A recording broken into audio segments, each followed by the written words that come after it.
sans perdre le temps, j'aimerais qu'on se mette debout, s'il vous plaît.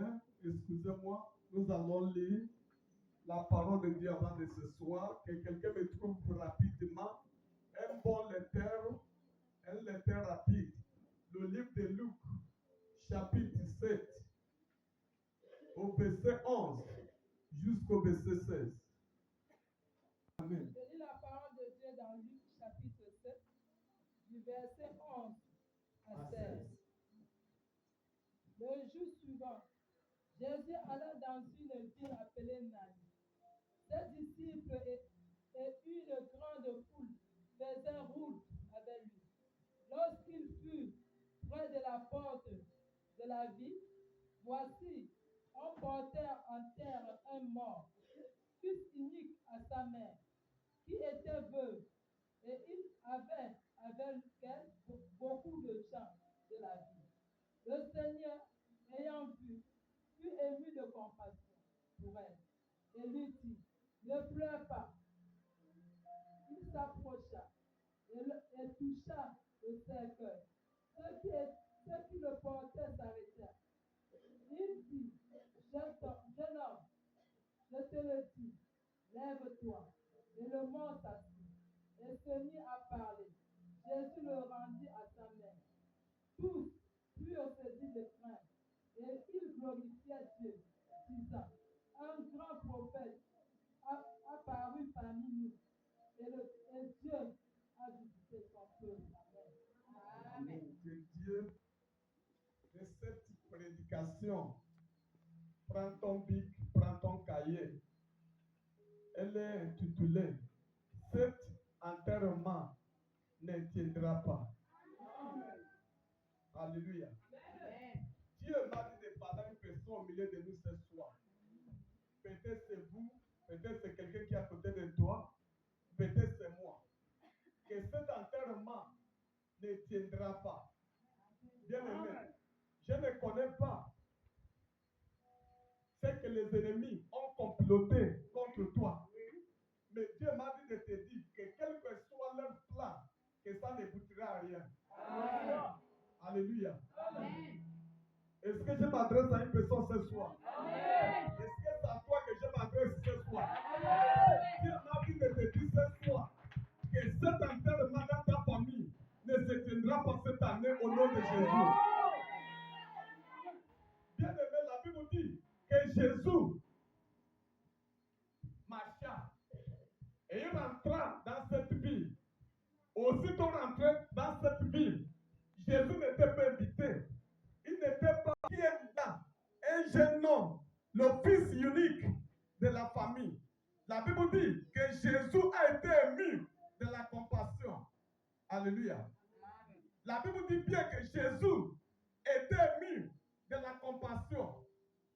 Et la Bible dit que aussitôt Jésus touchait cette cercueil. Et ce qui transportait cette cercueil s'arrêta. Et Jésus dit à celui qui était mort, jeune homme, lève-toi. Et aussitôt, la mort a obéi la parole de Dieu. Bien-aimé, je ne connais pas ce qui est mort dans ta vie. Mais or que je parle ce soir, que ces choses qui est mort dans ta vie reprend vie au nom de Jésus. Mais il y a une chose que nous devons savoir. Lorsque j'ai essayé de fouiller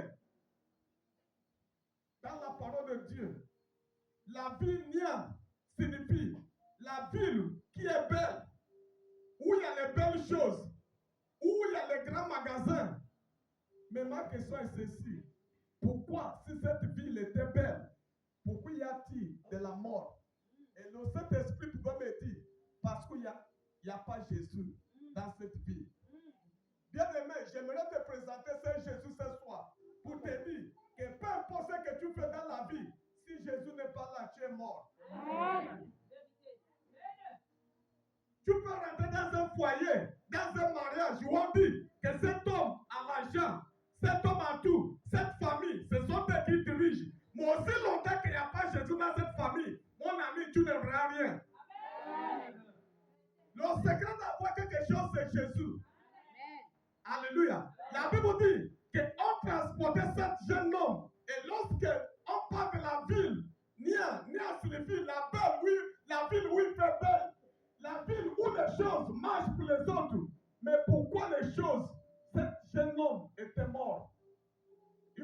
Jésus arrive pour qu'il reprenne vie. Alléluia. Il faut que Jésus vienne pour que quelque chose se passe dans sa vie.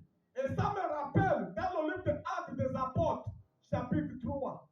Quand tu lis le verset 1 et verset 7, la Bible dit que cet homme, infime, boiteux de la naissance, était assis à la belle porte. Il était assis à la belle porte. Vous attendez bien, vous et moi, la belle porte, mais il est infime. Mais lorsque Jean et Pierre arriva, ils ont compris que cet homme n'avait pas besoin de l'argent. Il n'avait pas besoin de l'or. Il n'avait pas besoin de diamants. Il n'avait pas besoin du pétrole pour marcher. Ce qu'il faut là, ce jeune homme, c'est Jésus. Voilà comment Pierre et Jean pouvaient lui dire, jeune homme, regarde-nous. Fiston, regarde nous. Aussitôt que ce jeune homme fixa son regard vers Pierre et Jean, Jean et Pierre ont dit, or et argent, nous n'en avons pas, mais ce que nous avons, nous te la donnons. On te donne Jésus, lève-toi et marche. La Bible dit qu'aussitôt ils ont pris ce jeune homme à la main, il s'est mis debout, il s'est mis à marcher. Pourquoi il était là depuis longtemps? Parce que Jésus n'était pas encore arrivé. Bien aimé, nous traversons beaucoup de choses dans la vie parce que Jésus n'est pas là. Bien aimé, nous sommes malades parce que Jésus n'est pas là. Bien aimé, dans ton foyer, ça ne marche pas parce que Jésus n'est pas inclus dans ton foyer. Bien aimé, je te demande ce soir de faire inviter Jésus dans ton foyer, de faire inviter Jésus dans tes affaires. Tu peux même être à la route en train de vendre. Mais s'il n'y a pas Jésus, homme de Dieu, il n'y a rien qui va marcher. Amen. Tu vas rester là, même si c'est la plus belle boutique. Voilà pourquoi tu vois certaines personnes, ils ont travaillé le temps de Bongo. Ils sortaient de la présidence avec les mallettes de millions. Mais aujourd'hui, ils jouent les diacètes. Pas de maison. Ils sont des clochards. Ils dorment en bas. Des maisons, dans les maisons inachevées. Mais pourtant, ils ont eu les milliards dans ce pays.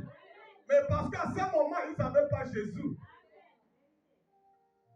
La Bible dit, jusqu'à ce que Jésus arriva dans la vie de Néa, pour que cet homme, le fils unique de sa famille, et la Bible dit que sa mère était déjà malheureuse. Parce que quoi? Elle était veuve. Vous savez, c'est un peu difficile. Si cette femme, que son mari était encore vivant, on peut dire oui, son mari pas encore l'a enceinte, elle va enfanter. Mais à quel âge? Elle va attendre pour combien de temps? Pour qu'avoir un enfant qui est grand. Voilà son âge. Mais elle était veuve. Jésus a compris. Vous savez, dans notre culture bantou, lorsque quelqu'un, une veuve, perd son mari et qui n'a pas les enfants qui peuvent la défendre, les beaux-frères peuvent venir le foutre dehors. Amen. Parce que quoi? Il n'y a pas l'enfant qui va défendre sa mère. Et Jésus a vu tout ça là. Voilà pourquoi Jésus, aussitôt, il a intervenu. Jésus a dit non, si je laisse cette femme, après l'enterrement de son fils, elle risque de commettre le suicide. Parce que quoi? Il n'y a pas quelqu'un qui va l'aider. Parce que son enfant était son unique espoir. Son enfant était tout ce qui lui restait. Et voilà comment la mort vient frapper. Mais vous savez, c'est Jésus-là. Il est problématique. Alléluia. Souvent, il se mêle des choses qui ne lui regardent pas. Amen. Jésus va s'en mêler dans tes affaires, c'est au nom de Jésus. Jésus va se mêler dans tes foyers au nom de Jésus. Jésus va se mêler dans ton travail au nom de Jésus. Est-ce que j'ai pas une façon cette fois?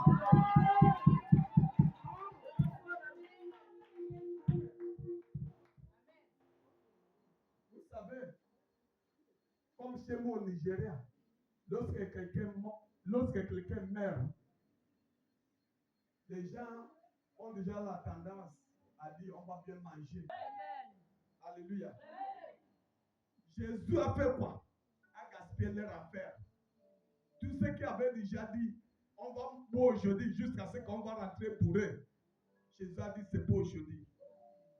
Alléluia. Bien-aimé, je ne connais pas dans ta vie, dans ton foyer, quelqu'un qui attend pour se moquer de toi. Dieu m'a dit de te dire que ça ne tiendra pas.